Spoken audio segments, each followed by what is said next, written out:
Rainbow Reflections, Book 2, Put Out the Fire. Chapter 13, Under Pressure. Ren woke up early on the last day of November, much to her annoyance. She sighed as she rubbed her eyes, then she put on her glasses and did her daily meditation session. By the time she finished, Xin called out their morning greeting. She grabbed her can and moved around the purple room, watering her many plants. Some were getting so large that they'd have to be moved to the greenhouse or garden soon. Trees were getting taller, bushes wider, and vines crept from ceiling to floor. I don't want to throw them out of my room, though, she thought sadly as she watered a particularly long vine with golden leaves. They all mean so much to me.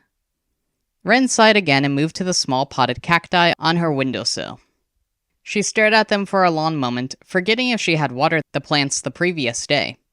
As she tried to remember, her eyes drifted out the window to the forest below, resting on a patch of pink-spotted mushrooms. She frowned. Were those there yesterday? I wonder what type of mushrooms they are. They sure look magical. Oh, I wonder what they taste like. Ren! She blinked and glanced over her shoulder at the voice to see Xin bounding into her room, wearing a green robe with tree patterns. Oh, hey, Xin, she replied hastily, turning away from the glass.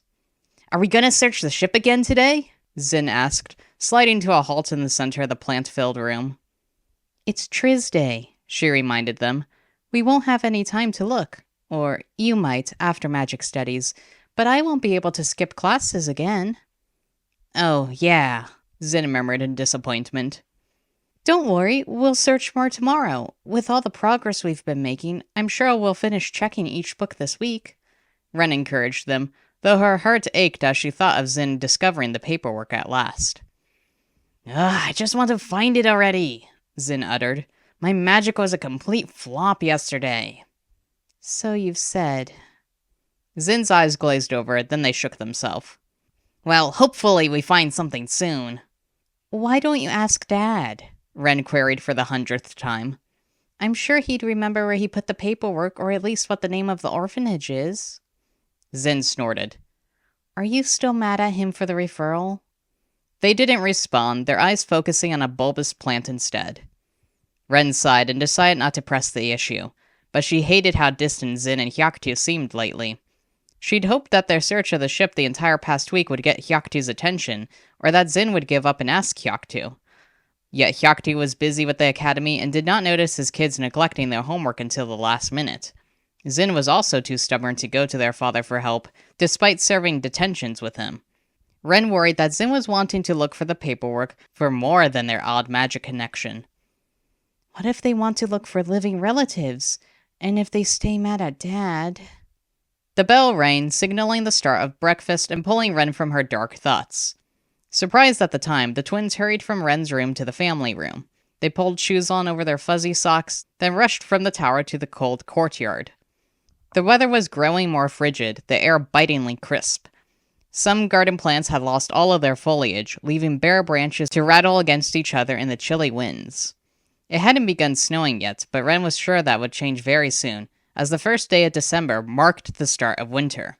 Her breath already created a puff of fog on the air in front of her.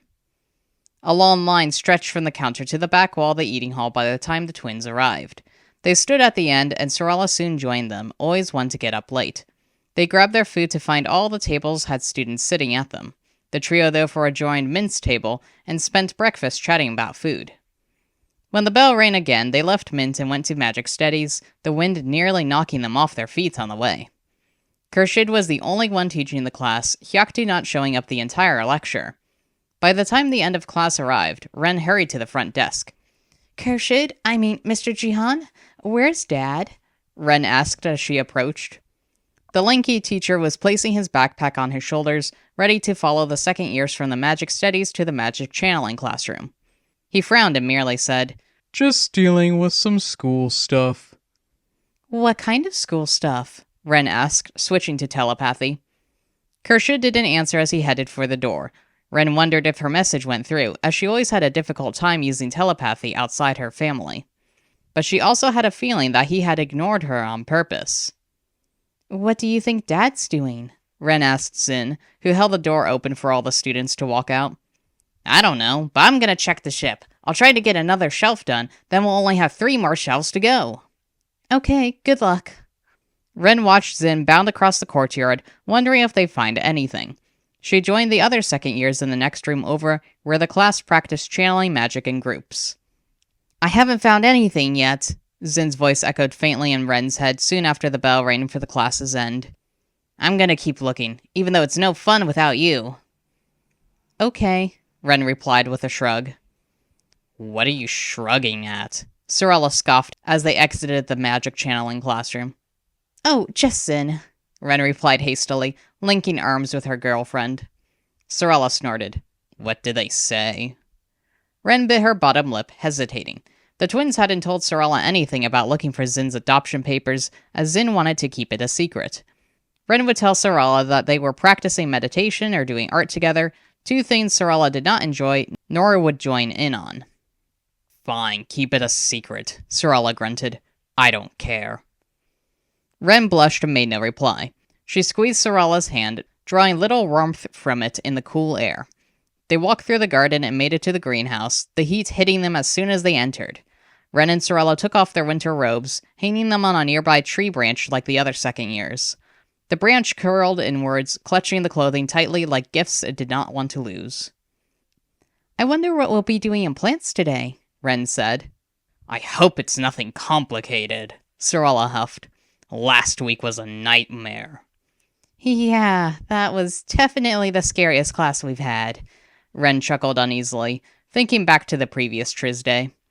The students had to try to get the petals off a clawflower. The petals had strong healing properties from soaking in the moonlight. The clawflower, however, proved to be quite the opponent, attacking students with its claw-like roots if they tried to get near. In the end, Sorella ended up dropping a stone on the plant, crushing it. The greenhouse doors opened behind them, and Fern strode in, her green hair bouncing with her brisk strides. She walked to a small tree where most of the class would be able to see her. Today will be a continuation of last week's lesson, Fern announced. The students groaned loudly. Only one of you managed to capture a clawflower, and it was in quite an abusive way, Fern snapped above the noise of the students and plants.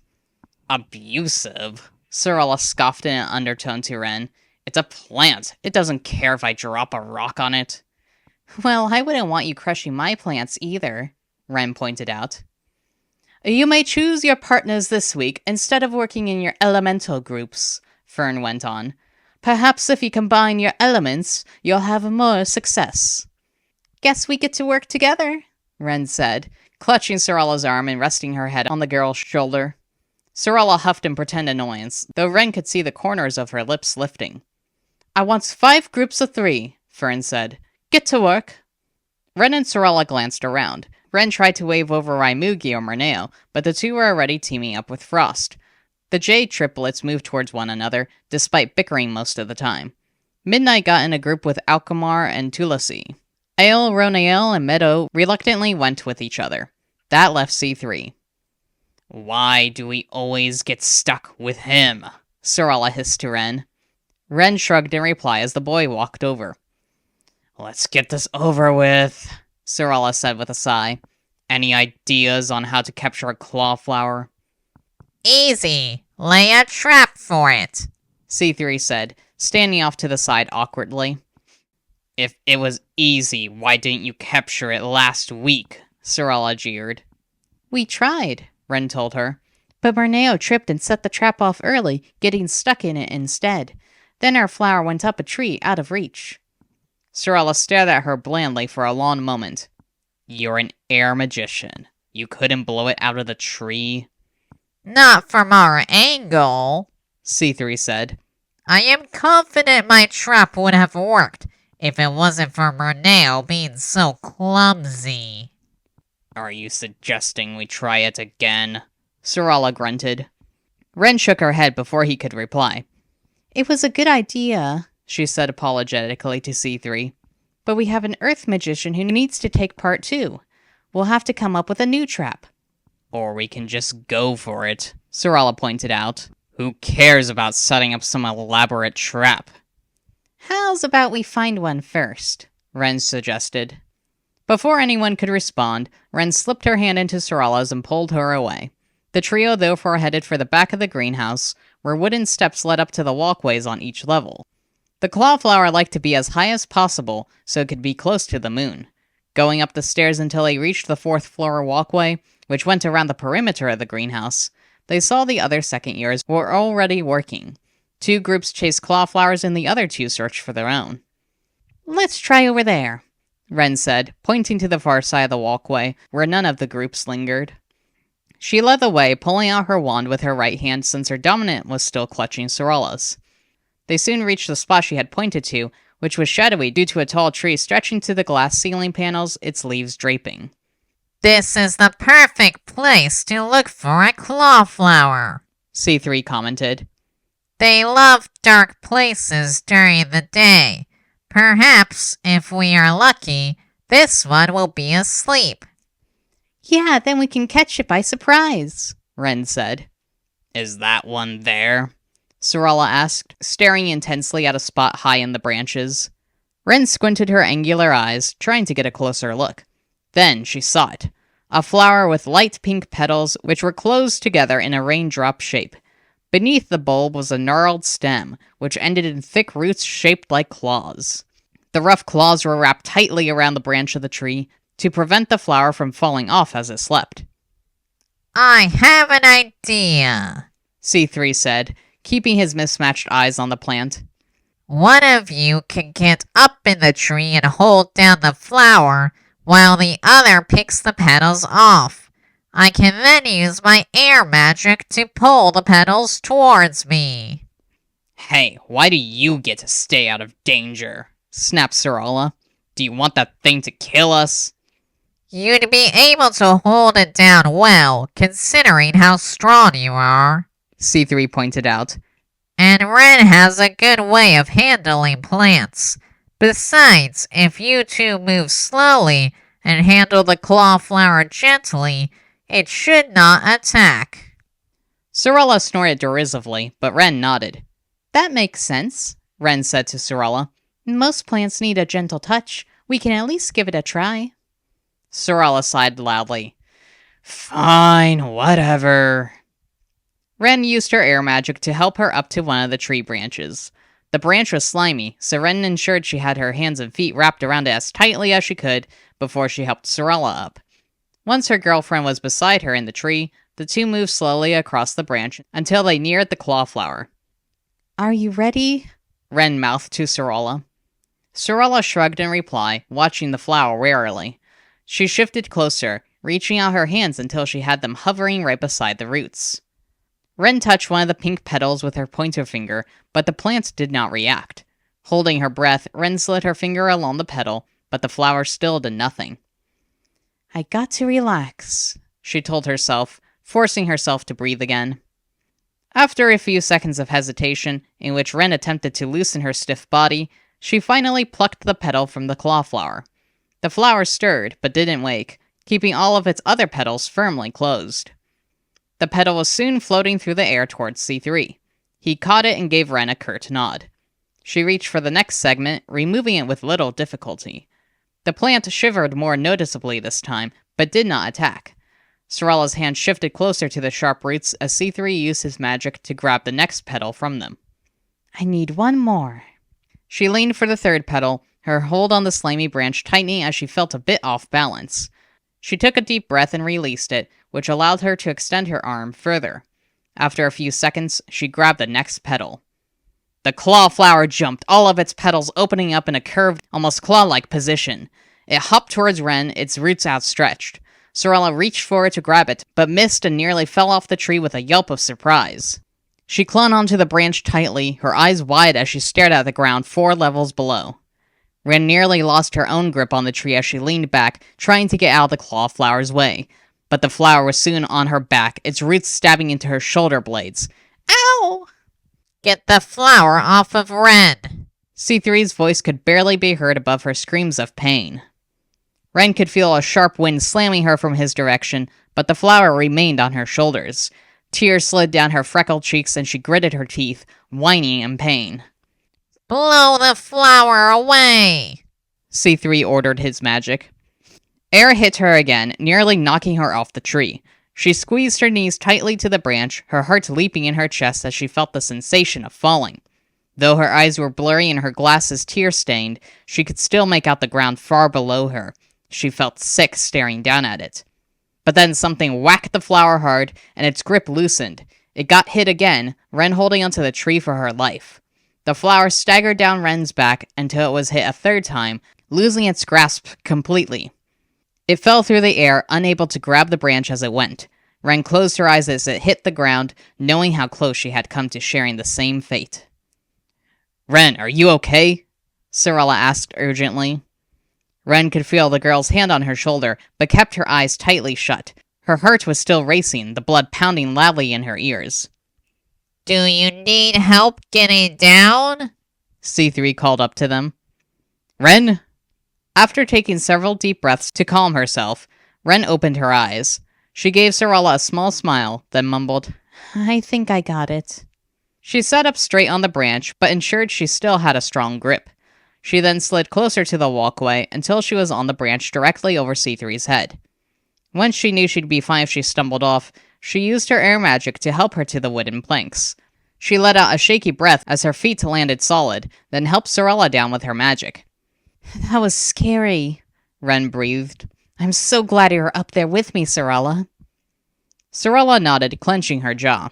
"It was hard to hit that thing, but I did my best." "You did great," Ren praised. "It does make me wonder," Sorella continued, her voice taking on an accusing tone, "if that's why C3 wanted us to go up there instead of him." What are you insinuating? C3 muttered. "You were hoping we'd get hurt, weren't you?" Sorella snapped, her golden eyes glaring at the boy. C3 was quiet for a long moment. "He could have been scared," Ren pointed out. I was not. C3 huffed indignantly. "Then why did he make us go up there?" Sorella growled. C3 stared at the girls for a long moment, then said, I didn't see why I should put myself in danger and risk injuring myself again. I remember that martial arts club session, even if you have forgotten. Sorella huffed impatiently. "You're blaming me?" I'm sure he's not. Ren said hastily. "But he is." Even if he was, then at least you're even now, right? Ren pointed out, stepping between the two with her arms up before Sorella could get more furious. Besides, we knew the risks when we went up there. "But why should you get hurt for C3's issues with me?" Sorella uttered. Ren sighed, not in the mood to discuss the topic any further. She made no response, and C3 took that as an opportunity to escape. He walked away, Ren and Sorella watching him go. Then, Ren's eyes landed on a pink-spotted mushroom on a tree to his left. Hey, it's that mushroom I saw outside, Ren said, beaming. She skipped forward, Sorella hurrying after her in confusion. The girls reached the tree, Ren taking a closer look at the fungus. It didn't seem to be growing on the branch itself. Frowning, she stretched her hand forward. She was about to touch it when a sudden cry of alarm sounded, and her hand was yanked back. Ow! Ren yelped, her shoulders aching. Don't touch that! C3 growled sharply. Why not? Sorella hissed, her fist inches away from punching him in the face. It's poisonous, C3 stated simply, looking at Sorella's hand warily. It is? Ren asked in surprise. But we don't have any poisonous plants here. I will get Miss Oakley, C3 said. He turned and hurried away, Ren and Sorella blinking after him in a daze. Fern was speaking with a group on the other side of the walkway, barely visible between the trees stretching tall in the center of the greenhouse. A minute later, the two came over. Fern didn't say anything to Ren or Sorella as she stared at the mushroom on the tree. A moment later, she picked it up to inspect it more closely. Is it not poisonous? C3 asked with a frown. I am a spirit, Fern stated simply. It holds no power over me. C3 tilted his head. Is it only poisonous to humans? Or to all animals and creatures? Is there any parts of this plant that is useful for potions or healing? Perhaps as an antidote? Fern did not reply as she pocketed the mushroom. If it's poisonous, what's it doing in the greenhouse? Ren asked curiously. It should not be in the greenhouse, Fern uttered. And it was placed on the tree, not growing there. Someone brought this mushroom inside the school. How? Sorala growled. Wouldn't they be poisoned? I assume the person to bring it in used a cloth to pick it up, to avoid direct contact, Fern murmured, more to herself than to them. There were a bunch of those mushrooms outside the school, Ren said. I've never seen them before. Fern frowned. Yes, we are aware of the situation. Situation?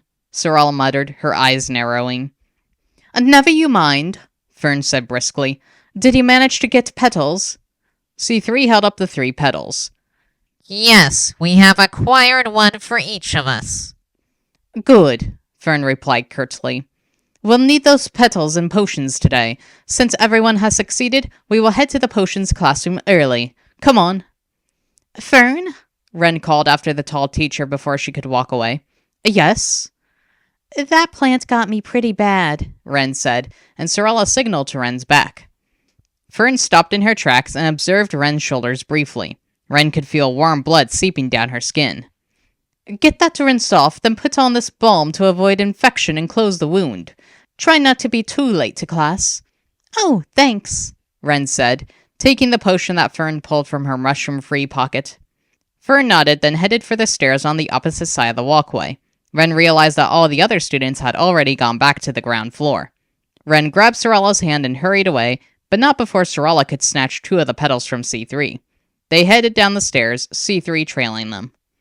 The 3 reached the bottom floor and hurried to catch up to the second years already nearing the glass doors. Ren glanced around for more mushrooms, but didn't see anything on the way. They caught up at the door as everyone had to grab their robes from the tree, which was reluctant to release the clothing, before going into the freezing courtyard. Ren didn't bother to put her robe on correctly, merely wrapping the fuzzy material around her. Once Sorala was done, the girls exited the greenhouse together and headed for the bathroom on the other side of the school in the northeastern corner by the potions classroom. You don't need to come with me, you know, Ren teased lightly. I was going to help you clean up that wound, Sorala stated simply. Oh, right, Ren mumbled, blushing. Fern led the second years into the potions classroom, while the girlfriends entered the bathroom together after making sure nobody was inside. Ren squeezed past Sorala in the cramped space until she reached the sink. She then tried to pull the back of her shirt up, biting her bottom lip as the movement hurt. Here, let me, Sorala said at once. She lifted Ren's shirt up to expose the wound. Ren then turned on the sink, scooping the cold water into her hands. But she wasn't able to bring the water behind her back, much less onto her shoulders. She sighed and stepped aside, allowing Sorala to collect the water instead. Sorala splashed the liquid along Ren's back much more gently than Ren expected, but it was still freezing and caused her to flinch. Closing her eyes and biting her lip, she tried to ignore the chill spreading through her. She instead focused on the smooth hands gliding along her skin. Is this helping? Sorala asked. A bit, Ren said softly. Okay, it's cleaned up now. Give me the potion. Ren handed her the small bottle. Sorala opened it, and the strong smell of mint swirled around them. In the next moment, Ren could feel the oily balm being pressed over her wounds, then a tingling sensation as the potion worked its magic. The pain eased before going numb. Oh, that feels great, she sighed. And it isn't cold either. Sorala pulled her shirt back down. You're fine then? Ren turned around to face Sorala and nodded. Thanks. Sorala merely shrugged in return, then passed Ren the clawflower petals. Here's the flower. Thanks, Ren mumbled again. The two stared at each other for a long moment, then leaned forward and kissed. Ren wrapped her arms around Sorala, wanting to hold on to her forever. She had no idea how long the two stood in the bathroom for, but eventually, Sorala pulled away, her warm lips leaving Ren's first. You got to go to class, Sorala murmured. Yeah, class, Ren sighed. Can't skip it, huh? I won't stop you if that's what you want, Sorala said, smiling down at her. Ren snorted. Dad won't want me to skip another class just to hang out with you, unfortunately. I better get going. See you later, my love. Sorala chortled at that, Ren chuckling as well. Ren then waved to her girlfriend, opened the door, and hurried to the potions classroom on her left. She made it as the bell rang, though all of the other students were already hard at work. Fern stood at the front of the turquoise-painted room, a large board on the wall behind her. Ren stared at the long list of ingredients written upon it in dismay. Maybe I should have skipped, she thought dully. That only took an hour, Fern said sarcastically as Ren entered. Hurry up if you don't want to fall behind. What are we working on today? Ren asked curiously, moving to her usual cauldron at the front of the class. The Claw-Zeden potion. The name of the potion derives from the two main ingredients, clawflower petals and Zeden roots. If you recall from the previous few weeks of plants class, both of these plants have high healing properties. This is a good potion for healing deep cuts. Oh, is it the potion you gave me? Ren asked. That smelled very nice. No, Fern said briskly. This one is less complicated, though not by much. Ren nodded eagerly, looking at the board as she tried to memorize the ingredients. 2 clawflower petals, 3 chopped Zeden roots, 5 bell bulbs, 2 taro leaves, 1 clear quartz crystal. Follow the directions carefully. This may be a common potion, but it is still intricate, Fern went on. I have written enchantments for your specific element, so you do not need to worry about coming up with them yourself. Ren nodded, then frowned as she looked more closely at the enchantments written. Hold on, aren't enchantments supposed to rhyme? Fern's lips quivered, and Ren could tell she was trying to hold back a smile. No, she said simply. What? Raimugi gasped nearby, listening in on the conversation. They squinted at the board. Then why did we waste all that time coming up with rhymes? Rhymes allow you to focus on what you want the potion to do, letting you visualize the exact enchantment, Fern replied. Using rhymes strengthens a potion, but they are not necessary. As long as you have strong visualization, you will be able to enchant your potion to do as you want. Some students muttered irritably amongst themselves, but it didn't last for long. After all, there was a lot to do. Ren hurried to the storage room on the right side of the class. This room contained many plant ingredients as well as crystals. The second years had yet to use a crystal for the potion, and Ren was excited to try it out. Though Ren had attempted to recount the list in her head, she couldn't remember everything and had to run back to the storage room again. Once she gathered her ingredients, she turned on the fire beneath the large cauldron beside her desk. She then looked up at the board for the first instruction. Add the clawflower petals to the water before it starts boiling, Ren muttered to herself. But as she went to drop the petals into the water of her cauldron, C3 was suddenly at her side. She raised an eyebrow at him in question. You need to share that petal with me, he said abruptly. We need 2 petals, not 1. Ask someone else if they've got an extra petal for you, Ren suggested. C3 frowned. Or we can rip the petal in half and share. No thanks, Ren said. I'd like to leave the petal whole and make sure my potion comes out correctly. C3 sighed. Why didn't Miss Oakley tell us to get 2 petals each? Probably so we wouldn't die getting them, Ren said, trying to keep the sarcasm from her voice as she dropped both petals into her cauldron, her shoulders aching. She glanced up at him and said in a kinder tone, I'm sure someone else has enough petals to share with you. There are more students in plants than there are in potions, after all. Nobody really wanted to take this class. That is true, C3 stated. And Miss Oakley would not have ended plants class if we were a petal short. I will ask around. Ren let out a small sigh of relief as he walked away. She looked up at the board for the next instruction, which was to chop the Zeden roots into small pieces. Realizing she had forgotten to grab a chopping knife, Ren twirled around and skipped back to the storage room. Ren! Ren skidded to a halt just past the door, frowning as she glanced around. Yeah? She asked. Ren, are you there? Oh, it's you, Zin, Ren chuckled, sending the thought to her sibling. What is it? Did you find the papers? No, I stopped looking and went back to the tower. But then I saw Dad outside the school, so I asked him what he was doing, and he said he was looking at mushrooms? I don't know, it was weird. Yeah, I saw those mushrooms this morning, and there was one in the greenhouse too, Ren said. They're apparently poisonous. Fern thinks someone brought it into the school. Oh no, what if Dad touched one? Panic flooded Ren. Dad wouldn't do something stupid like that. He has common sense. But Zin didn't respond any further, and Ren had a feeling they were sending out telepathic messages to their father. Ren tried to push the worry away as she returned to her cauldron, but she still wondered about her father and the mushrooms as class went on. The potion was proving to be more complicated than she thought it'd be.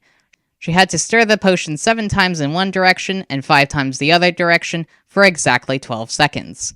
Right after the bulbs were added, she had to use her air magic with the memorized enchantment. Once the enchantment was placed, she instantly had to put the shredded taro leaves, which she forgot to shred, something she realized after she had added them. Shrugging it off, she continued with the next enchantment until she reached the bit with the crystal. Enchant the crystal to heal before adding it to the potion and stirring clockwise for 1 full minute, Ren read aloud. She frowned and tapped her pointed chin, glancing at the rest of the board for the crystal enchantment. However, she did not see it and raised her hand. Fern soon arrived at her side. Yes, Ren? How do you enchant the crystal? Am I just not seeing it? She asked, her purple eyes still scanning the board. You enchant the crystal by holding onto it and focusing on its healing properties, Fern said. The crystal already has healing properties, which you need to activate through strong focus. Once you've visualized or sensed the healing from the crystal, you can add it to the potion. Ren nodded. So it's like a meditation? Somewhat. She held the clear crystal in both hands and closed her eyes. The image of a cut appeared in her mind, and she imagined the crystal healing the wound, glowing as it did so. Ren smiled softly, a warmth spreading through her like the potion balm on her shoulders. She kept her eyes closed as she dropped the crystal into the cauldron. As soon as she heard a splash, she opened her eyes and began stirring the pink-colored potion.